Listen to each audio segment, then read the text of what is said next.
Hey traders, AKIL'S here. Welcome back to another episode of the Trading Coach Podcast, a video episode. So head over to the YouTube or Spotify if you want to watch the video version. We're going to do some really cool things, so I highly recommend the video version of this. But of course, audio only people, I will make it pleasant for you to follow along.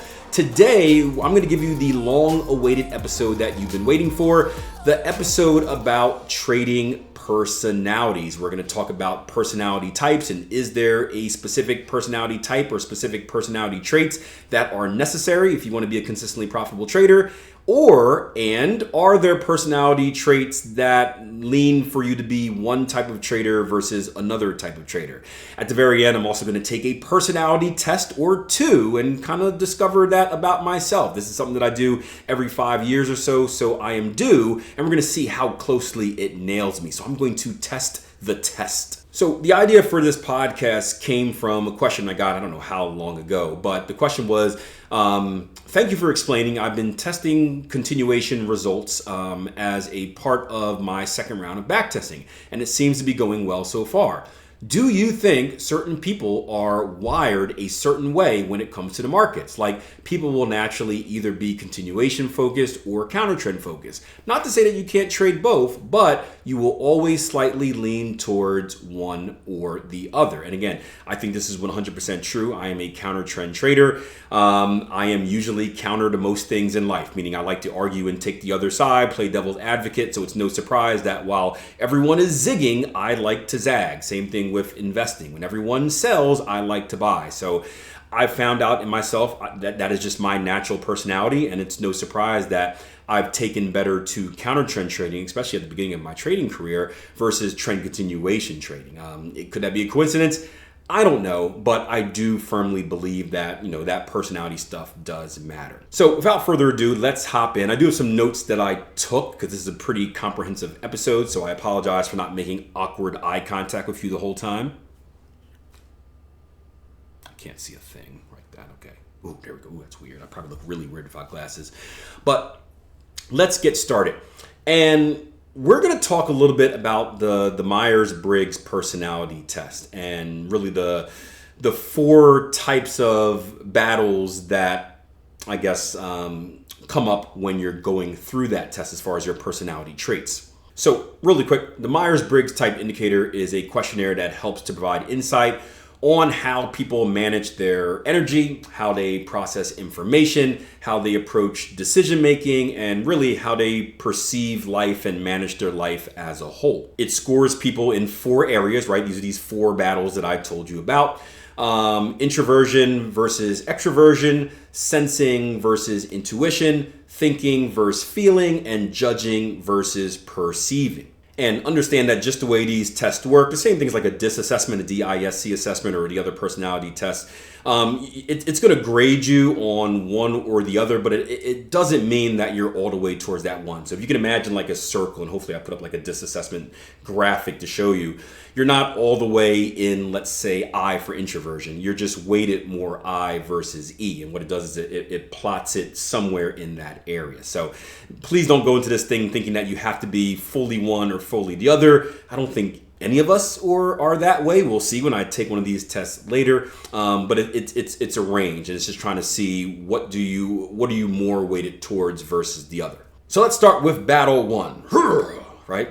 Probably should just find a sound for that instead of me being weird, but maybe I'll do it the whole time. I don't know. Battle one is going to be introversion versus extroversion. Are you more of an introvert or are you more of an extrovert? So this one's pretty simple. Introversion, those who keep to themselves. Extroversion, those who are kind of like out there and like to be social butterflies. So we don't really need to dig into the definition that much. It's pretty common. But here's how it relates to trading. So in general, trading is more of an independent venture, right? Not many of us are trading for real life brick and mortar prop firms where we have like a lot of coworkers to mingle with. We are typically sitting at our desk in our office or in our house by ourselves trading the market, right? It's a lonely world. Now, this lonely world is right up the alley for those introverts who probably don't want to be around a lot of people to begin with. So it's very attractive to those in the I category. Now, on the other side of that, the fact that it is so independent can typically scare off some extroverts as well, where they want to be in a job atmosphere where they can mingle and talk to other people. And the idea of like being by myself is kind of weird to them. And that can also lead to a lot of outside distractions. Now, with that being said, in this age of technology, which is a lot different than how it used to be, there's a middle ground for both types of traders due to the fact that there are lots of online communities. Now, in general, trading forums, bad idea, right? Do not go to trading forums. They are toxic. I've told you about my experiences in trading forums. Bad, bad, bad, bad, bad. However, if you're able to find a good community like the one at tier1trading.com perhaps, or if you're able to create your own, maybe you know other people that trade, or you met people on the internet and you're doing like a WhatsApp type deal or a Skype. Is Skype still a thing? I don't know. Whatever thing you use to mingle socially online, it could be very positive for you, and it's very easy to do. And that's a way where you can have that social interaction, even though you're still by yourself in a dark cave trading the markets. And here's where it kind of helps both categories, right? Obviously, extroverts will like that because it gives you the social aspect of it. But also, introverts, although they are introverted and like to keep to themselves, in many cases, they prefer kind of like that anonymous-ish online activity. So being able to, maybe not be on camera, but being able to, be on a Discord where you're just talking to each other, or being on a group chat where you can just type in, but no one sees your faces or whatever like that. You can do it at your leisure. That is something that is attractive to them. Now, in general, the benefits of being in a community are this, groupthink, right? I've always believed in tribes, and there's a great book out there called Tribes, right? Where it talks about as human beings and the whole thing about how we've always been in tribes. But in general, we are better when we work together. And there's a million reasons for that. But groupthink is one of those reasons. When we have the ability and opportunity to share ideas and get feedback and give criticism and get critiqued and really just brainstorm together, we tend to solve our problems quicker. I'll give you a great example on the chat here. I encourage all of our new Tier 1 members to get on the community chat, especially when they're going through the learning process. And I say, hey, whenever you're working on something like identifying structure, for example, instead of keeping it to yourself, insert a chart on the chat and say, hey guys, what do you think? And put it out there. And what you'll get is you'll get critique from a handful of traders. And two things will either happen. Either one, right, you'll be 100% in your analysis and you'll get rewarded for that by saying, hey, good job, spot on. You'll have confidence and you know that it's time to move on to the next category. Or you'll notice something that you missed. Well, a trader will come on and say, hey, how come you didn't do this? Or how come you didn't recognize this? Or don't forget about that. And then you'll pick up on a little clue that maybe you would have picked up on eventually at some point in time, but now you're getting it right away. So you're breaking down that learning curve and you're able to progress a lot faster when you're working with a group. There's also the accountability side of it as well, but we'll dig into that a little bit later. So in conclusion, it doesn't matter whether you are an I or an E, introvert or extrovert. I don't think one outweighs the other when it comes to being a successful trader. Battle number 2. Sensing versus intuition. Ooh, this is a good one. This battle has to do specifically with how we process information. Is your process of thinking straightforward or is it more creative, right? And this goes hand in hand with, I guess, the art versus the science debate that happens in trading. By the way, The Art and Science of Technical Analysis, great book by Adam Grimes. Check it out, especially if you are already familiar with technical analysis. I don't get paid anything for making that plug. It's just a book that is on the top of my list, and I always want to share that information with you guys. So check it out. So let's start with the sensors, right? The sensing people. Sensor people are usually more into the specific details and focused on the small picture. They are also task monsters. And what I mean by that is that they tend to have a laser focus. They lock in on what their specific task is and they pew, pew, pew, pew, pew, pew, pew, pew, pew, approach it and shoot it and kill it dead until that task is complete. I don't know, that was weird, but that's what they do. They kill it dead with their laser focus. Yep, Cyclops style. With that being said, there is a kryptonite. I should have used Superman because Superman shoots lasers too, right? I've never been a Superman fan, but there is a kryptonite to this. Because of this laser focus and their ability to lock in and focus on the task at hand, They also fall victim to when things change. What I mean by that is that if something deviates from the expected path, they're not really good at handling that. So they're not really good at handling change in general. Intuitives, on the other side, they're the exact opposite. Where the sensors were small picture, intuitives are big picture. They love big ideas, general concepts, stuff like that. Kind of like context first, details later, I guess you can say. Now, because they are focused more on big picture and general concepts, they're also a lot better at dealing with change or adapting to changing circumstances, which is something that could be a big plus in trading. Just a quick story from my personal storybook of trading stories. I remember that when I first started trading, I was probably more sensor type, meaning that I was laser focused. It had to be this way, it's black and white type of deal.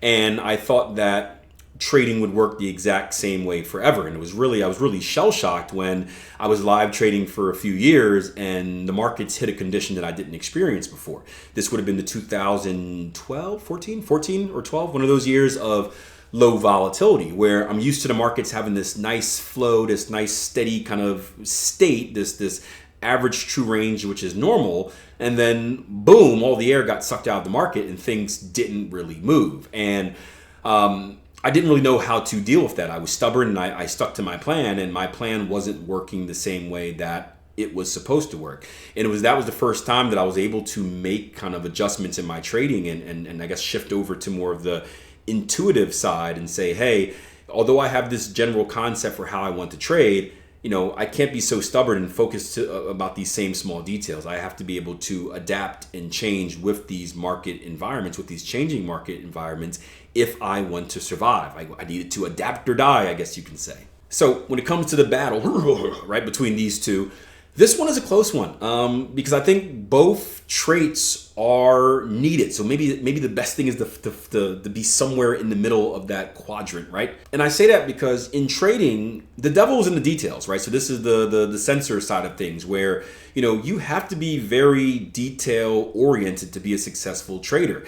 We know that the market is like a magic show, right? Where it gives you all these bells and whistles and lasers and blah, blah, blah, blah, blah.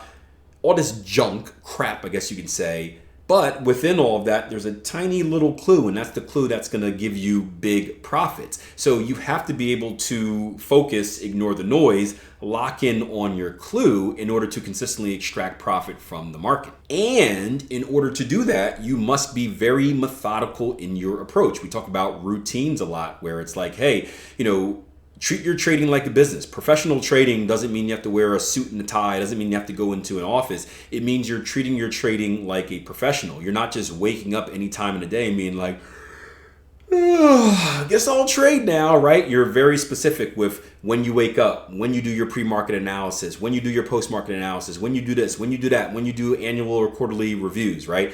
You want to be really methodical with your approach because that's the only way you're not going to really miss out on the things that you need to see as a trader. And this is something that is right up the S category alley. Another thing that the S's will probably be very strong at is the backtesting process, right? Backtesting is a process of going through historical data, manual backtesting we're referring to, going through historical data and testing your system or strategy to see if it works and how you can make it better. And it's a really methodical task of like clicking the right arrow button and tracking data over and over again over thousands and thousands of trades. And it's something that really requires a laser focus because what happens in backtesting, we've had this discussion before in the podcast, is that if you do too much backtesting or do it for too long, you tend to get lazy. You start off by being very, very sharp and you see everything you're supposed to see, and then your mind, if you're anything like me, your mind starts wondering. It's kind of like reading a book, right? Have you guys ever started reading a book and then like you go on like autopilot, you start thinking about other things in the book or how it relates to real life, and then before you know it, you're on the next chapter and you can't recall anything from that book? Backtesting is the same way, where it's so methodical, where you're going through historical data that sometimes you get like a year in and you're like, oh wait, like how much stuff did I miss? So it requires that laser focus of being able to kind of see it, pew, pew, pew, pew, to get through backtesting the correct type of way. And if you think I'm joking, backtest a certain period of time, go back through that same period of time, backtest the same sample size and see if you see the same thing. In many cases, I can guarantee that you're going to find things that you missed. Now, where the eyes have the advantage, I mentioned this before, is having that ability to adapt, that ability to change. I shared you the story about the low volatility years, but this is something that comes up on a regular basis as well. For example, we had it this week where we had a few news announcements, FOMC statements by Fed Chair Jerome Powell. And high impact news is something that happens regularly in the market. We've also had Trump, the Iran and Israel war, like a lot of news that wasn't necessarily expected that just popped up. And for someone that is laser focused, task oriented, and can't adapt, they don't really know how to make an adjustment when a random thing is put into the market.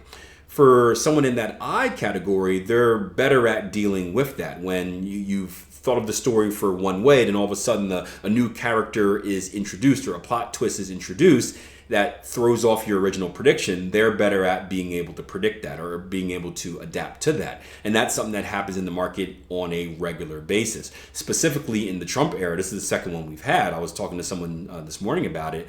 The person I was talking to, his wife works for like a financial agency, and he was asking me about the markets, and he said that his wife had said that they've never seen anything like this before. The markets are just kind of weird. And I said, yeah, they are weird, but we have seen this before. And we called this the Trump era, where in the past, presidents run their statements through PR people and publicists, and they make it come out all nice, where they don't really say anything that hurts anyone.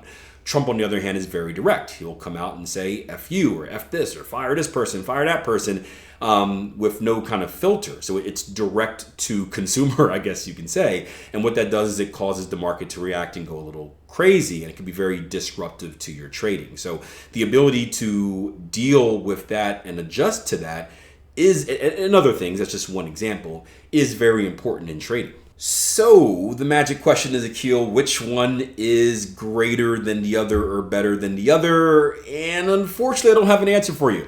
I think there are pros and cons to both. Honestly, again, if you laid somewhere in the middle, that would be perfect. Mwah, chef's kiss. But there are pros and cons to both. And I think what's most important is that you understand which one you are so you can plan for it, right? If you are someone that is more towards the I category, you know that, hey, I need to plan to have a more laser focus and really pay attention to the details more, because that's maybe something that doesn't naturally come to me. If you're someone that's in the S category, you need to understand that, hey, I know I want to be locked in and that's good, but I also have to be able to step back a little bit and have a bigger picture view and be able to adjust to some of these changes. So I know you want an answer, but one isn't better than the other. I think this is one where it's just important to understand which one you are, what those strengths are, and being able to obviously do your strengths, but also kind of bring those weaknesses up to par as well. Battle number 3, thinkers versus feelers, or head versus heart. And this has all to do with your decision making in the market. Feeling, as you can imagine, relies more on emotions, on hunches, on intuition, on how things that occur make you feel, and also how things that happen or things that you do or say make others feel. People in this category seem to not want to rattle the cage, meaning they're very concerned with kind of making others feel good or not making others feel bad, and concerned with how others judge you. People in this category tend to be really concerned with not only how they feel, but how others feel, and they want to do things to make others feel good. They don't want to rattle the cage and make anyone mad or upset with them. Their relationships are positive relationships, I guess, are very important to people in this category. People in this category tend to want to find the middle ground. They don't want to make anyone upset, so they can sometimes sacrifice their own thoughts or ideas because it doesn't harm anyone else. And this is an interesting one when it comes to trading, because the unique part about trading is that there are endless ways to be a successful trader. There are some key principles that I think every trader needs, but like, you can be a fundamental trader, you can be a technical trader, you can be a trend continuation trader, you can be a counter trend trader, you can be a price action trader, you can be a systems trader, you can be a forex trader, you can be an options trader, you can be a stock trader, you can be a crypto trader, right? There's so many combinations of things that you can do, and none of them are necessarily wrong, right? We talk about this all the time for our traders, where it's like, hey, you can bring 10 of us in the same room, show us the same chart and we may have different opinions. You could bring 10 of us in the same room that trade the same style and we may view an opportunity different because one's more aggressive than the other, one values structure, the other values psychological numbers, right? And it doesn't mean that anyone is wrong. And what happens with this, especially, I guess, good and bad, we talked about communities, where if you're involved in a conversation, this can lead to a lot of debates. Now, there are healthy debates and there are negative debates. I think healthy debates are good, where healthy debates is where you have a genuine respect for each other. If you have kind of a relationship before that, it helps out where you're interested in hearing other ideas. And although you may not agree, you may understand it and be like, yeah, that kind of makes sense. I had a conversation the other day about Elliott waves, where someone asked me, do I use Elliott waves in my trading and blah, blah, blah, blah, blah, blah, blah, blah, blah. And years ago, when I couldn't care less about what anyone said because I was always right and everyone else was always wrong, and that was a place I had to go to gain confidence in myself because I was a feeler. I didn't want to make anyone mad. I would say that Elliott waves are junk, they're crap, it doesn't even matter. Volume's a good example of this as well. However, years later, I ended up taking a course on Elliott waves. I ended up understanding Elliott waves and becoming more knowledgeable about them. And although I don't use Elliott waves specifically in my trading, I do understand how they fit in the general premise of like Dow theory or the Wyckoff cycle and stuff like that in how the markets move. So it's one of those situations where if we were to have a conversation about Elliott waves, you're not going to convince me to use them, but I'm also not going to tell you that you're an idiot and that they're junk. We can kind of have an honest debate. On the other side, like in those trading forums where many people are simply there just to prove that they are right, you can't have that same debate. We go back to the same Elliott wave conversation, and if I say Elliott waves are junk, all of a sudden I'm a trash trader and I'm getting bashed, and then I go into defense mode and I got to give something back, and it's just a really toxic place. So the problem with that for someone that wants to find that middle ground and not rattle the cage is that if you're having a conversation, either a positive one or a negative one, you have to be able to stick to your guns. You have to be able to say, hey, this is what I believe in. This is what's right for me. And I'm not going to let my trading be influenced by that. But if you're someone that isn't willing to do that, you may give in and you may be like, well, I guess this person's right and maybe I'm wrong and I shouldn't be trading this way. And I remember early on in my career when I was on a trading forum, right? I sat in the background and just stalked and watched people through the slithers of my blind like any proper stalker does. And I kept saying, Akil, I'm going to involve myself in the community. I'm going to involve myself in the community. And I never did. And then finally one day I got the confidence to do it. I had a very nice trade set up, one of my best trade setups ever at the time on the euro dollar. And I double checked it. I triple checked it. I wrote down what I wanted to say. I had someone proofread it. And I finally hit send and typed it in. And pretty much it was like, hey, I'm thinking about getting long the euro dollar. And I was like, I'm finally a part of the community. And then, of course, right after that, right, Pipzilla, Scottie Pippen, whatever, Big Pippen, whatever his name was at the time, whoever the most popular person on the chat was, they typed in, yeah, shorts only on euro. And I'm like, right? And instead of defending myself, right, because I didn't want to rattle the cage and make anyone upset, I just said, okay, yeah, you're probably right. And I never ended up taking the trade.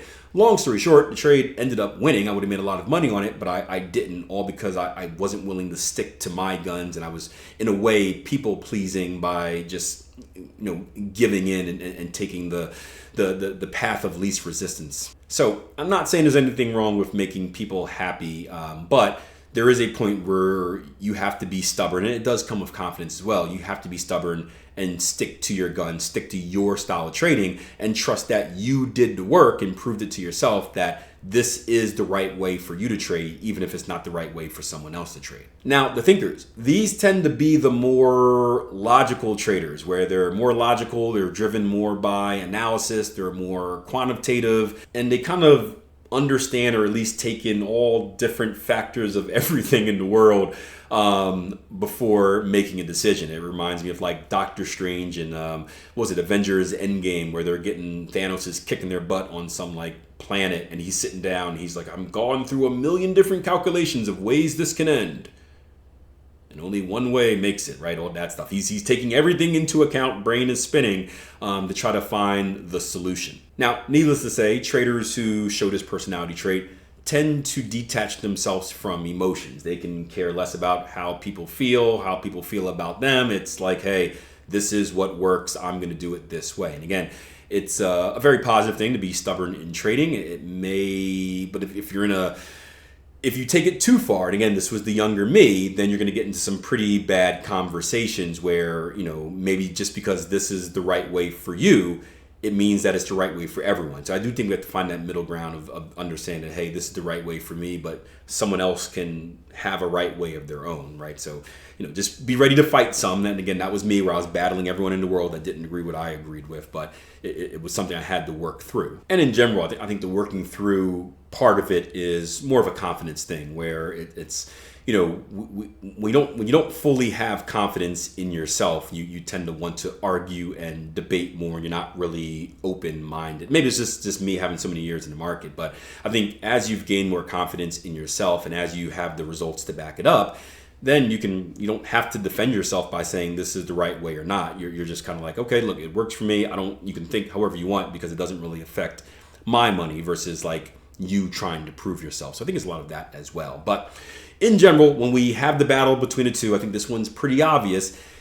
If we had to think of one trading trait to be more important than the other trading trait, I think this one is a clear victory for the thinkers. We know how important trading psychology is. We know how important it is to detach ourselves from our emotions as much as we can. When it comes to trading, having a high score in this category is probably a very, very good thing, right? Again, not that you want to piss people off or you can't like people, but the ability to make decisions based off what you're thinking, the ability to use quantitative analysis, meaning the numbers, the ability to analyze all situations before making a decision.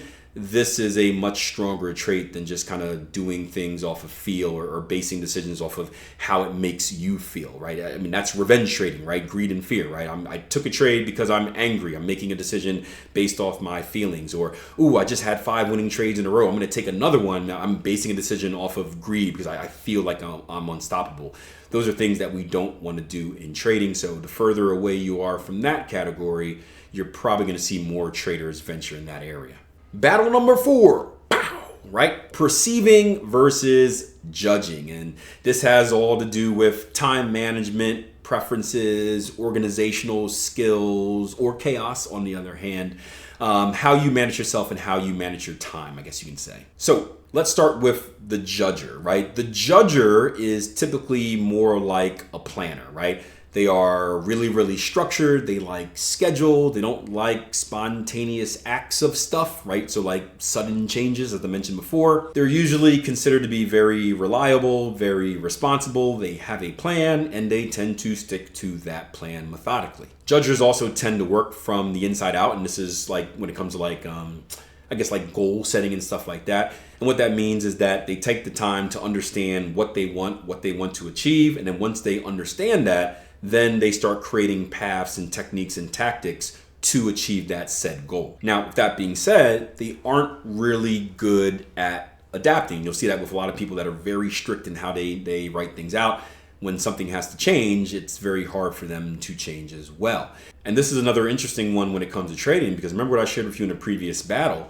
As traders, we need to adjust or adapt. So it's great that you're so planned out, you're so methodical, you're so task driven, but you also have to be able to deal with kind of bumps or obstacles in the road. If you can't deal with that, it's going to be very, very hard to be successful. Perceivers, on the other hand, are much more flexible. They are better at adapting to the changes that happen around them. Unlike judgers who kind of figure out what they want and then build out from that, perceivers are a little bit different. They kind of observe what's happening around them and then kind of deconstruct it and build within from that, if that makes sense. So I guess if we had to have a trading example, and this was a little bit of a tough one to think about, I guess this would have a lot to do with kind of how you develop your strategy. So on the one hand, or choose a strategy, for example.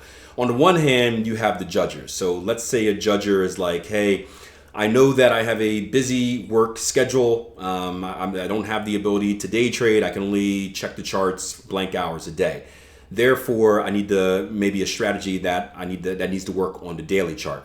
And then they go through the course and they look at strategies that only work on the daily chore, so the daily reversal or the daily chore, something like that. And then they pick that strategy and then go through the necessary processes after that. That would be an example of a judger. For a perceiver, it would be maybe a little bit different.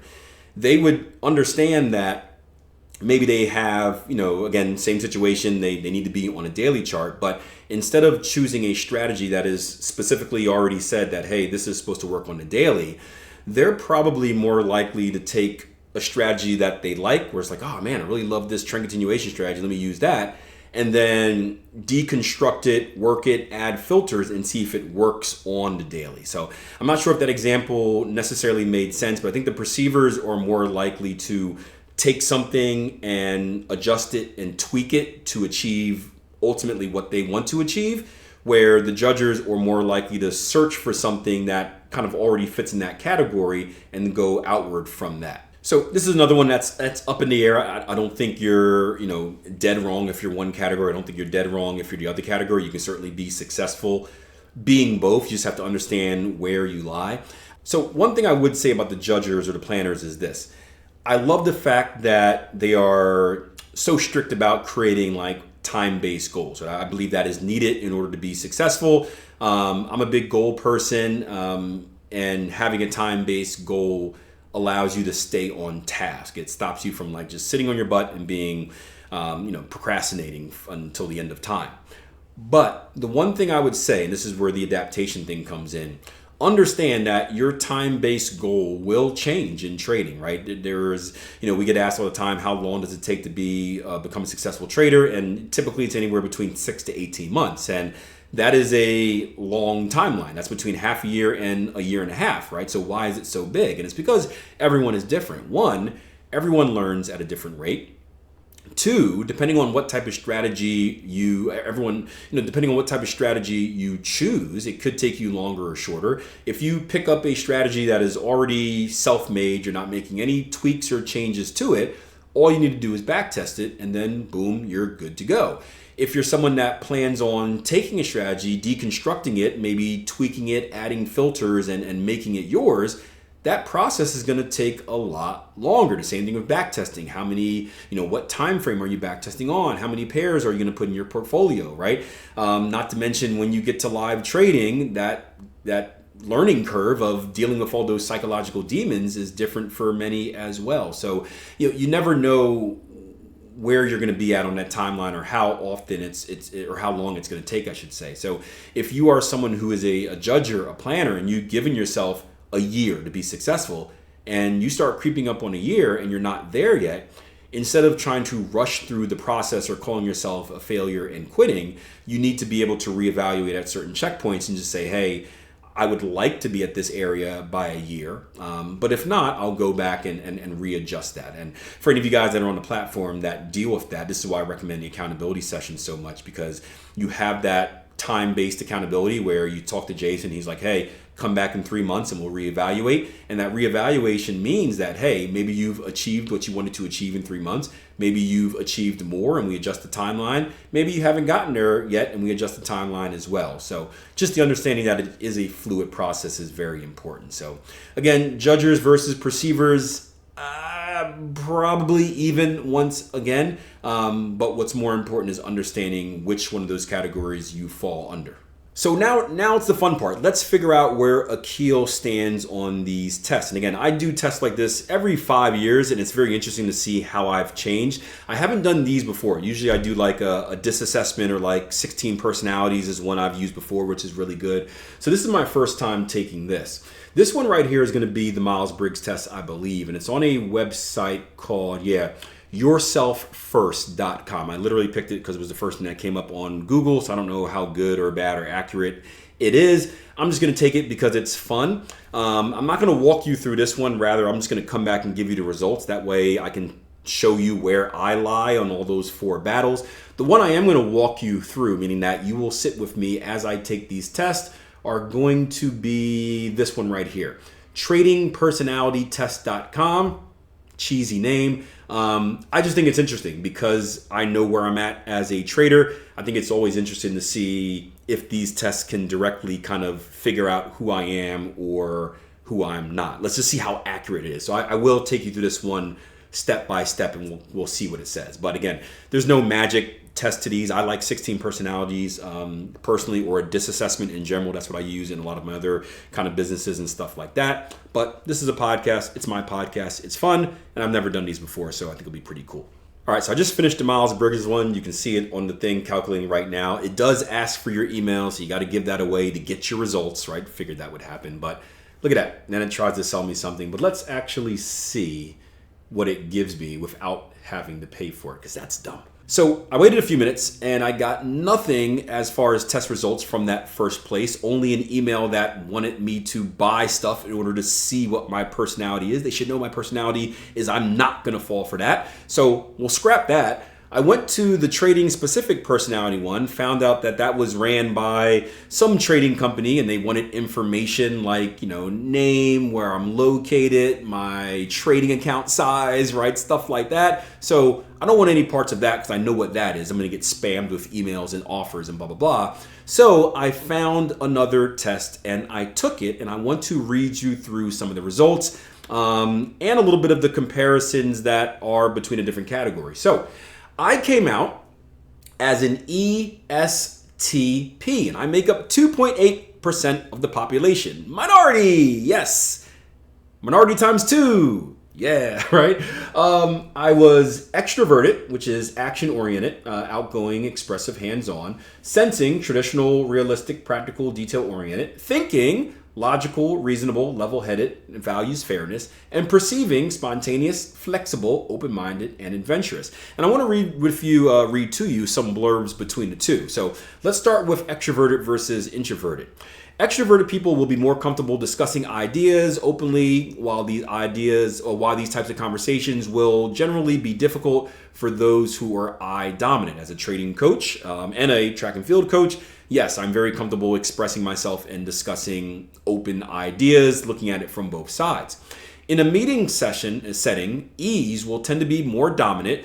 So certain checks may need to be made to ensure that someone has enough time to communicate their thinking without worrying about not being understood or being talked over by someone else before they can finish their thoughts. I'm a very get to the point type person. Many of you guys notice when you ask me questions, I say you have to be very literal. When it comes to meetings, I spent so many times in meetings where we waste hours just like catching up and getting to know each other and like discussing stuff that has nothing to do with the actual meeting. Time is very important to me, so I am pretty dominant in meetings. I like to get in, let's get straight to the point, and then let's get out of here. We can go have a drink if you want to talk about other things in life, but the meeting place is for meetings, so I don't like to dilly-dally too much. Lastly, it says E's typically prefer in-person or face-to-face or group discussions, while I's will generally prefer hashing out their ideas and points in writing as a better way to crystallize their thinking. This is where it's probably a little bit off for me. I'm not a really big face-to-face person or group discussion, but it's not necessarily because I don't like people. It's just it's easier time-wise to schedule to write an email versus have a live meeting or stuff like that. But yeah. So next was the S versus the N, and again, it gave me traditional, realistic, practical, detail-oriented, and I think detail-oriented was the thing that put me over the top. I am very detail-oriented. I am a trader. I'm very specific in what I do and what I look for, and I make decisions based off the small details, and that's what put me over the edge. I'm also very realistic with my expectations, and those expectations are based off of quantitative results or past results. So I'm not just having these wild ideas that are out there. I'm pretty much, basing my decisions off of something. F versus T. Thinking, that was an obvious one. This was the big one that I said you probably should be more of a thinker versus a feeler.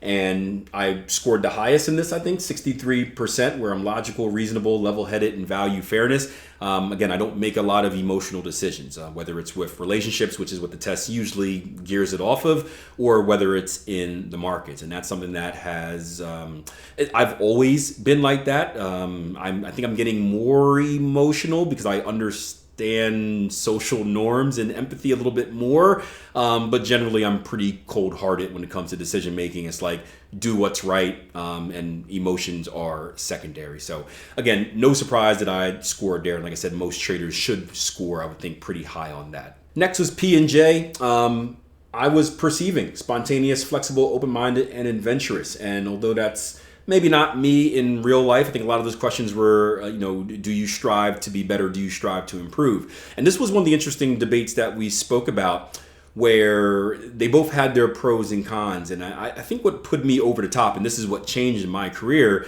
is my ability to be open-minded to different things. Remember, I told you at the very beginning of my career, it was my way or the highway, nothing else. Very strict, but not really able to adapt. Over the years, just based off of my trading experiences and my knowledge, I've gotten better at adapting. And this is something that specifically helped my trading as far as like continuing to adapt and grow and develop my trading strategies, right? If you look back at how I traded, the same when I first started, I trade it the same way. It's price action structure, but I trade it in a very strict type of way, which lent for no flexibility, no subjectivity, right? No discretion in my trading.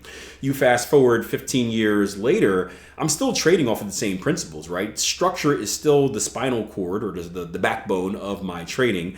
I still trade the same principles off of that, but the difference is I've been able to evolve my strategy, not just to change with the market conditions, but to change hand in hand with my knowledge and my experience, where now I can do a lot more things because I'm more aggressive, or I can look for different setups, right? So I've been able to grow and develop my strategy and adapt to, again, market conditions, but more so to the level of knowledge that I'm at. So maybe not as much as a surprise as I thought, but this one was one that I wasn't really sure where I would lay on here. Now, lastly, I want to read you the blurb here, right? You are loved by almost everyone you meet.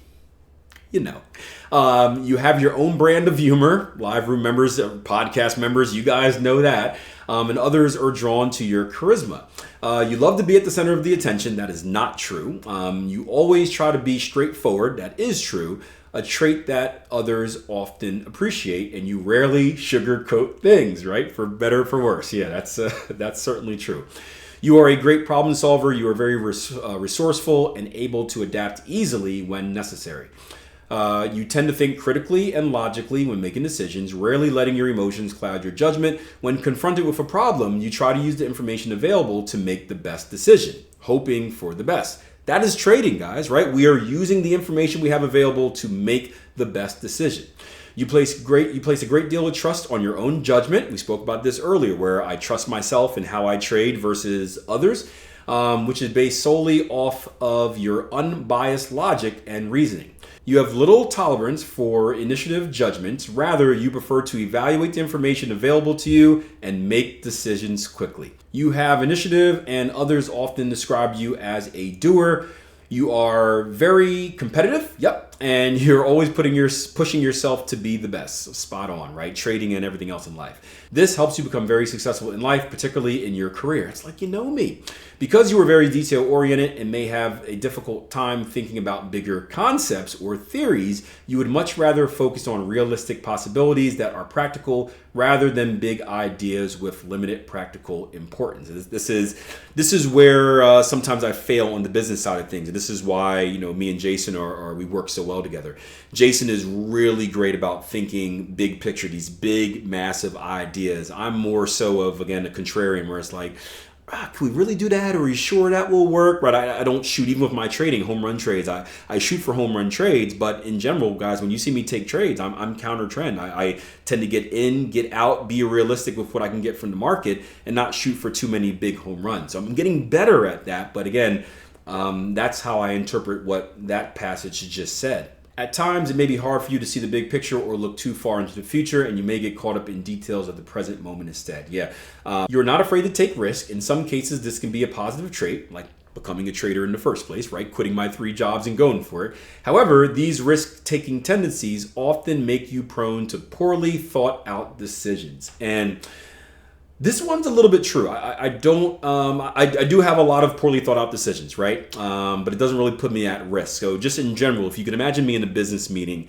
I call it machine gun brainstorming, where I just spew as many ideas out there as possible. And then once one sticks and my partners are like, that's not bad, then I get really detail oriented with kind of thinking about it. But yeah, that's always been my personality, is just like, how many ideas can I get out there? And then once one tends to stick to the wall, all right, let's really dig in how we can do it. You may make irresponsible financial choices like gambling or impulsive purchases. or trading. So this one's not really too spot on.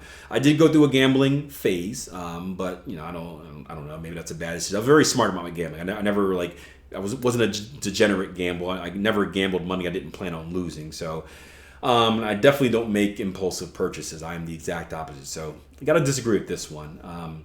Again, unless you're looking at trading as being gambling and making impulsive purchases with like revenge trading and greedy trades, then if that's the case, then yes, spot on. So maybe it is more right than I thought.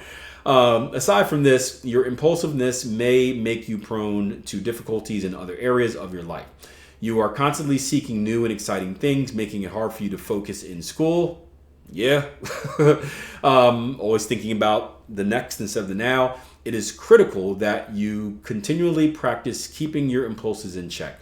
If you are able to do this, however, your enthusiasm and charisma will help you become very successful in life. Isn't that nice? So there it is. I'm sorry I couldn't give you the test that I promised in the beginning, but again, I'm not here for all the spam emails and buy this and buy that. I'm definitely not paying for a stupid test. It's not that big of a deal, but I do think it's cool to go through this and kind of see where you are. And if you're anything like me, go through it every few years and see how you have changed. So if you guys do have a trading personality test that you know of that is good and is free and doesn't want all of my personal information, feel free to share it with me and I will gladly take it. I want to take it. I'm doing this live, so I haven't had time to look for another one. And if you want to share your personality type, your 4 letters and where you land, I think it'll be interesting to see where different traders land in the spectrum of this. So hope you guys enjoyed the episode. It's a long one. I hope it didn't put you to sleep, but fun stuff. All right, until next time, plan your trade, trade your plan. Take care.